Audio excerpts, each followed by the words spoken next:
Yan, harvest tayo ka backyard ng 36 heads ngayon. So ito po yung kalaki.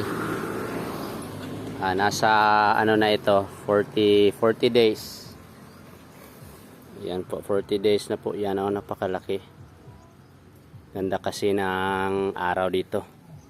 Ito yung second greenhouse ko ka backyard, ano. So kratke muna tayo.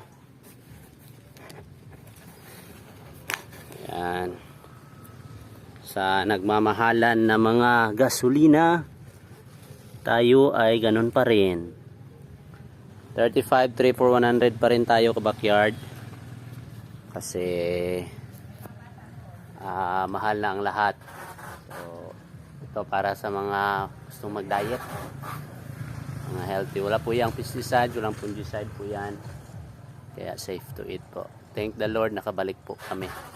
So sa mga gusto pong mag-order, meron po tayong mga susunod pa doon sa first greenhouse ko. And just message us. And salamat sa support. God bless.